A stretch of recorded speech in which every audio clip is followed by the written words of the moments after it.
Welcome to episode 31. Let's get straight into it. I have 10-8 suited on the button facing two limps. I bump it up to $20.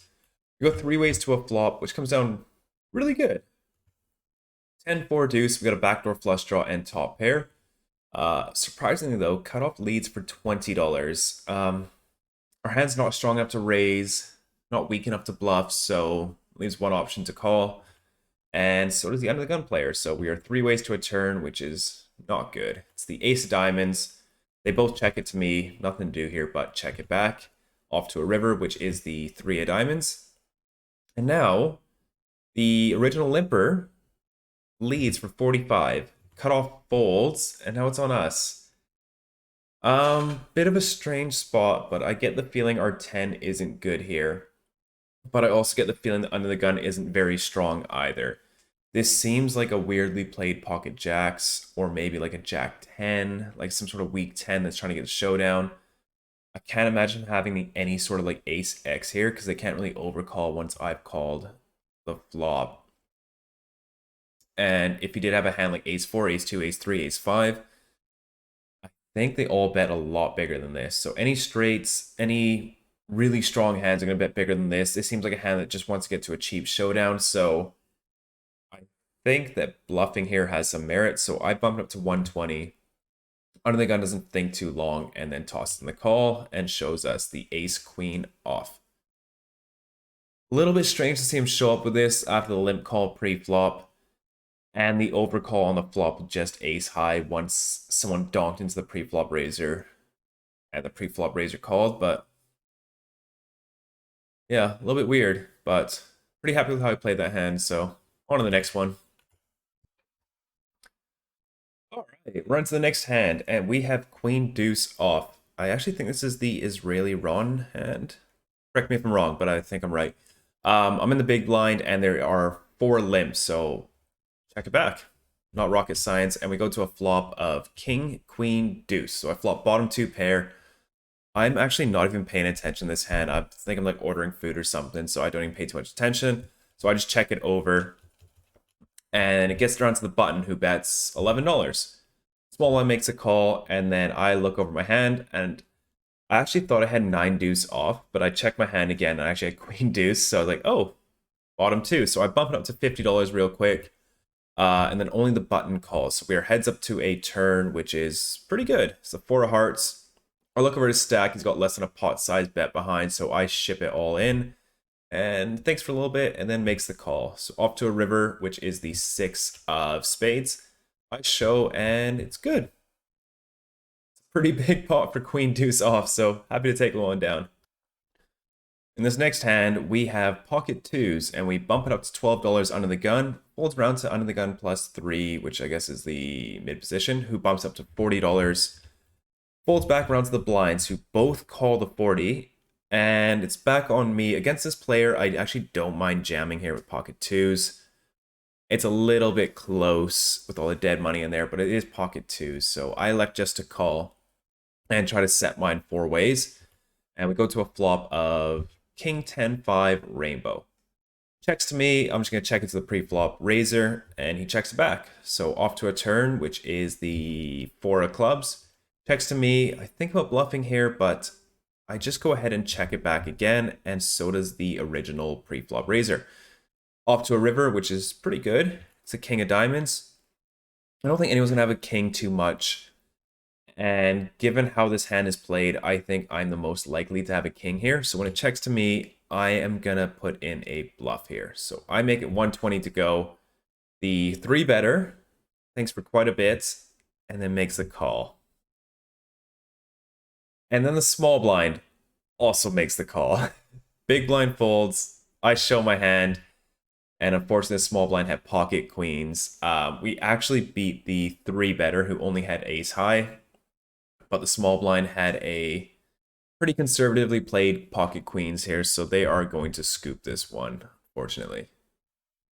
In this next hand, we have ace jack off. The button straddle is live. And there are 3 callers. So I'm going to go ahead and bump this up to $35, and we only get 1 caller from the hijack. So we're off to a flop heads up, and it comes down pretty good for us. King 7-4, 2 spades. We do have the jack of spades, so When it checks to me, I'm going to go ahead and range bet this with king high flop. It's not rocket science. I bet 30 and hijack check raises to 65. Now, this is the second time he's min check raised me after a 1/3 pot bet on a board that's very favorable to me.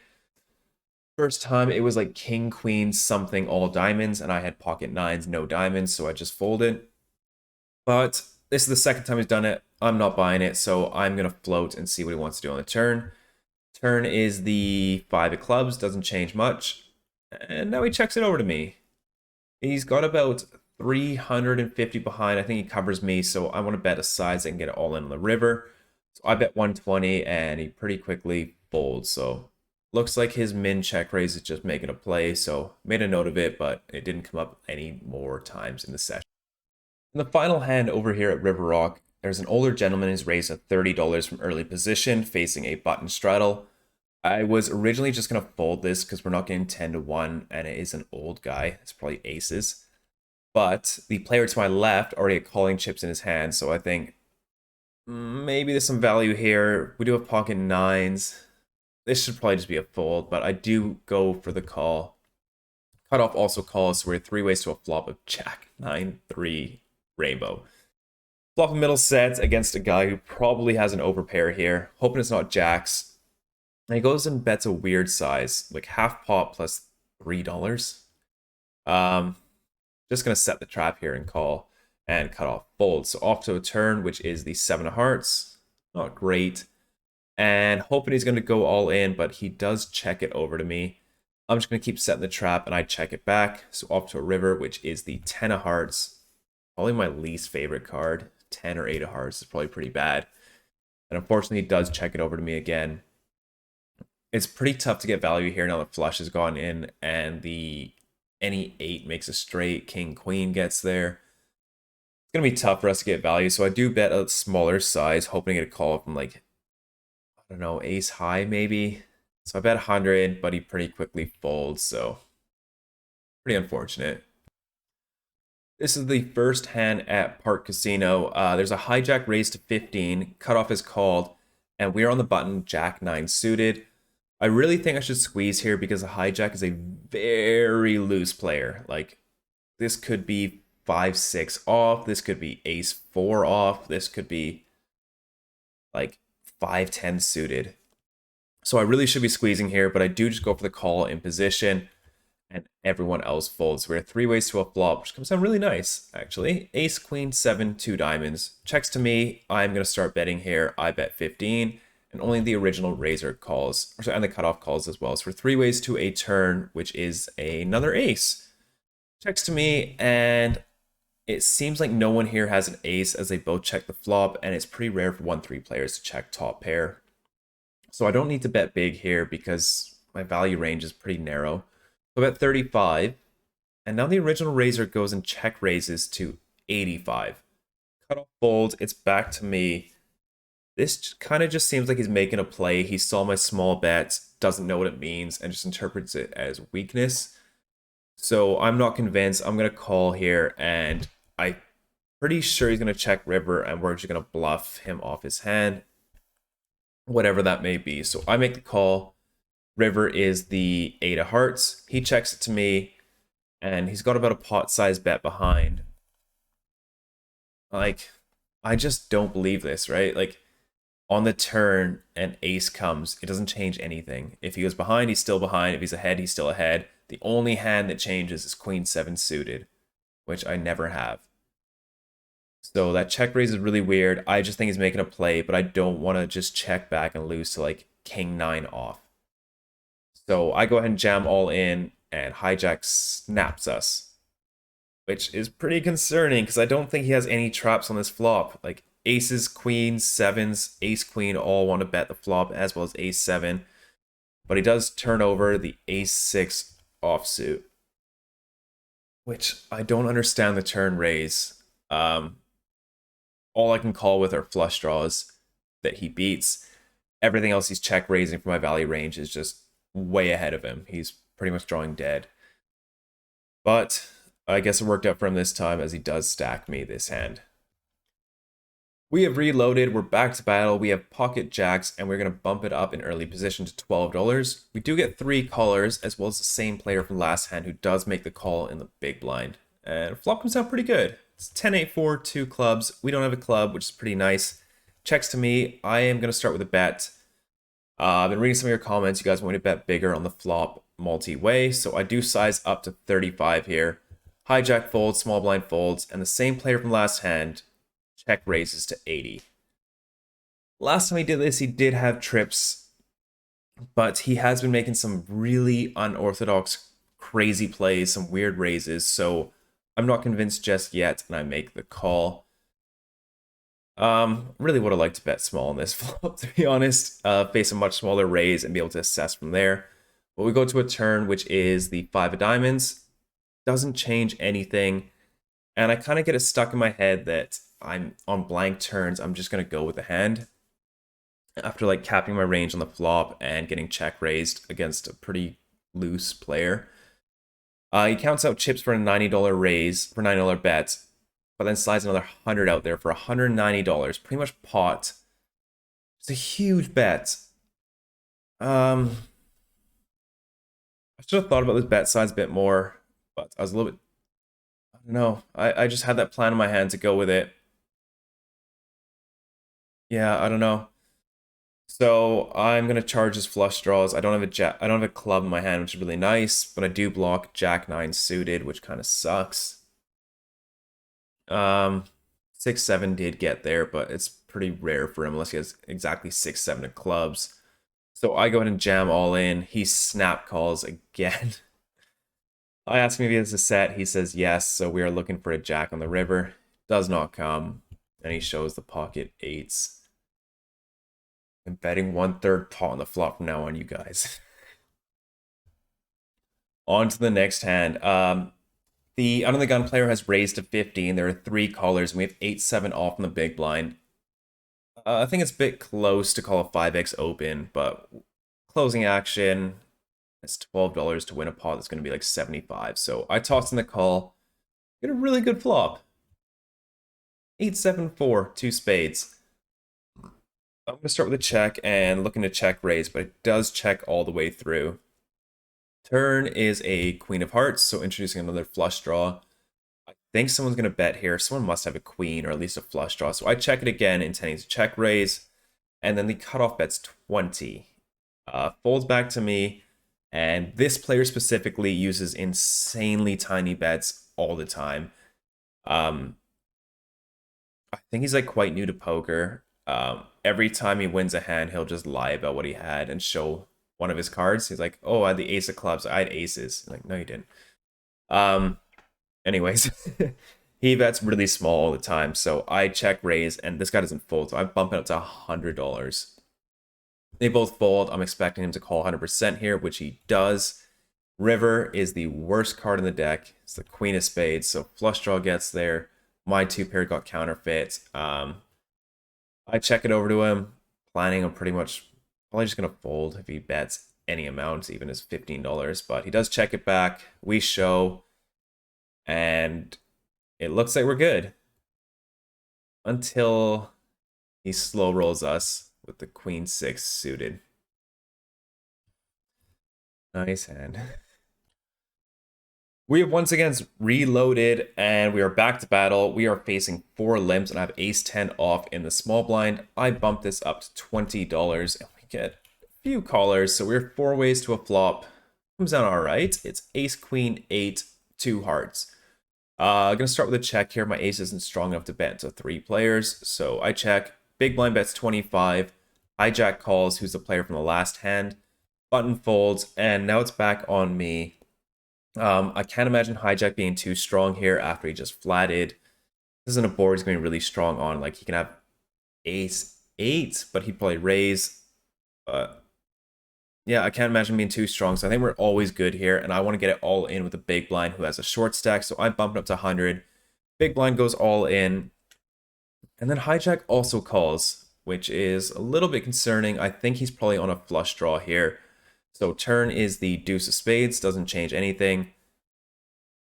I just can't imagine us being beat by the hijack here, and I want to charge him for his draws. So I jam all in. Hijack thinks for a little bit, and then calls. So hoping for a clean river. We get a Jack of Hearts. Not my favorite river. I show, and hijack shows. It's like big blind shows pocket eights for the bottom set, so we're not going to win the main pot. Hijack holds his cards for a bit, looks at mine, looks at his, look at mine, and then slow rolls us again. Ace queen off. So we are going to get stacked again. Final hand at Park. We have a mid position raise to 10. The player from the last two hands is called the 10, and I have ace 3 suited on the button. Middle position has a very wide raise range, so I'm going to go ahead and squeeze here. I bump it up to 40, and he folds, but the same player from the last hand who slow rolled us twice makes the call. So hoping for some redemption. We get a very nice flop of ace 9, 7, 2 clubs. Checks to me. This is not a board I want to range bet. If the board is like ace and then in between 9 and 6 for the both bottom cards, it's actually not a good board for the pre-flop aggressor. So I do go ahead and check this back, as I would with any weak ace anyways. Turn though, really nice. 3 of spades, so we make 2 pair. This player leads and once again uses a very small sizing as he always does. This player just doesn't fold. Like if he has ace 10, ace queen, even ace king here, he's not gonna fold. So I bump this up and I make it big. I make it 110, and he tosses in the call. Off to a river, which is the 10 of clubs. He checks it to me, and I think for quite a while here. But at the end of the day, he can't really have a straight. He can't really have a flush.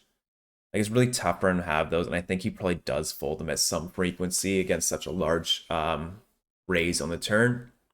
So I do end up going all in. I announce all in. This guy picks up his phone and starts texting.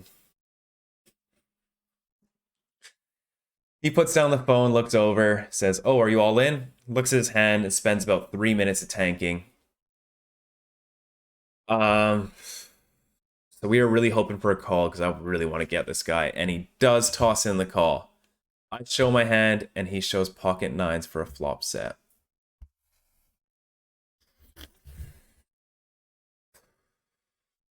But yeah, stacked 5 times by 2 people in one session. Just brutal. And he once again slow rolled us. Yeah. This is the next day. We are ready to go back to battle. We're back at Park Casino. I've been playing for about 5 hours now, and this is the first notable hand. I've been very, very, very, very card dead. And this is actually the second to last hand I'm going to play. I'm just about to rack up and go to one of my appointments. So really nice to get a playable hand, 2 hands before you rack up. So I bump it up to $12. Low jack calls, hijack calls, and then cut off 3 bets at $30. Folds back to me, and his stack is only like 92, but I don't really want to jam on this player and get it in versus whatever he could have.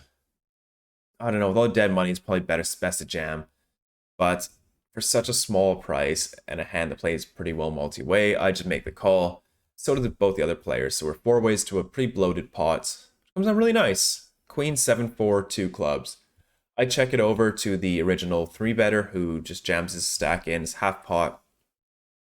I don't think there's any merit in jamming here. We're only going to get called by worse. And I think both the players are going to fold anyway, so I make the call. Low jack folds, but hijack does make the call. So off to a turn, which is the Jack of Hearts. And I think for a bit, and there's an okay chance we're ahead of cutoff. Like, he only really has kings and aces that beats us here. A lot of ace highs that just aren't happy. And then hijack, I think, is most likely going to be on a draw here, as they didn't lead out on the flop. And they didn't raise me on the flop either, so I can't imagine them being too strong here. I think it's most likely going to be a flush draw, so I do want to charge him for that. So I go ahead and jam all in. Hijack snap calls, and we're off to a river, which is the 3 of diamonds, and we show, and hijack shows the queen jack off for the turned top 2. Rough. I don't like my jam there at all in the turn. That should definitely be a check fold, I think, but... And then cutoff also did have aces, so there's no way we're winning this hand. All right, final session. We only have one hand from this session. It was about 5 hours, and this was pretty early on. Still just very, very card dead. But we have ace king suited in early position. I bump it up to $12. I do get 2 callers, so we are 3 ways to a flop, which comes out okay. It's Jack 10-6 with a spade, so we have a backdoor flush draw and a gut shot along with 2 overs. We could bet and then fold to a raise here, which I don't hate. Not a great flop for us, but I do go ahead and start bluffing here. I make it 12, cut off calls, and then button does fold. So we are heads up to a turn, which is really nice. It's a deuce of spades. And given this SPR of 4, you want to go pot to get it all in the river. But I'm not worried about him jamming on me, as this card doesn't really change much. And if he had Jack 10, I imagine he's going to raise on the flop. So I do go ahead and pot it. And cut off fairly quickly makes a call. So we're off to a turn, or off to a river, looking for some help. Does not come. It's a 4 of clubs. He's got about pot left. We could jam, but I just don't think he's going to fold any sort of Jack X here after he called it such a big bet on the turn. So I want to be very, very, very, very selective with my bluffs. I'd rather have, I don't know, something else. Not this. So I go ahead and check it over to him, and he thinks for a while, checks it back. I announce ace high, and it's good against king queen. So we're both drawing. My draw was a little bit better, so we are going to pick off that pot. Well, that sucked. Probably the worst session of poker I've ever played in my life. That was a 1-3 session where I lost about 600 big blinds. Yeah, I actually experienced a lot of tilt that session. It was really, really, really, really hot in the casino. It's probably like 35, maybe 40 degrees. Like, it was 30-something degrees outside, and it was a lot cooler outside than it was inside. I don't know why they had the heat on in the middle of summer, but they did. And the person that stacked us with pocket nines and also the queen 6 suited, he slow rolled me both times. Don't know why, don't really know him, but yeah, I got slow rolled twice. Didn't feel great, especially running that bad. My mental game is not there right now. Definitely something I need to work on, especially since my 100-hour week is coming up starting tomorrow. And if I keep playing like this, that 100-hour week is going to bankrupt my entire bankroll. So, need to get that in check. Played a little bit better on the final session, but still very, very, very card dead, and it's kind of tilting me a little bit, but got to work through it. All in all, lost quite a bit this session. Every time I get above 7K, it kind of seems to have a little bit of a downswing, but we played a session at, I think it was Villa or River Rock. I think River Rock. I was in for 700, out for 549 for a loss of 151. Then we went up to Park for a Friday night, played for 3 hours. 3 hours. In for 1800 at 1-3. Out for $53 for a loss of 1747. And then another session at Park, in for 600, played pretty much one hand, out for 145, punted off a stack there for a loss of 455. And then finally in for 600 at Park, out for 610 for a win, $10, bringing the total loss to 2,343. We started episode 31 today with 7,299 in the bankroll. We're going to end with 4,956. Pretty brutal, especially since I'm expecting to win around 2,500 for the next 100 hours of poker, which I just lost in about 5 hours. But, gonna get my mental game in check, gonna grind it out, gonna play close to my A game as well as I can, and just stop punting off stacks, you know? That being said, I really hope you guys enjoy this. I'm sure you enjoyed it more than I did playing it. So, see you on the next one. Please drop a like. It'll mean the absolute world to me. Thank you, and I'll see you in episode 32.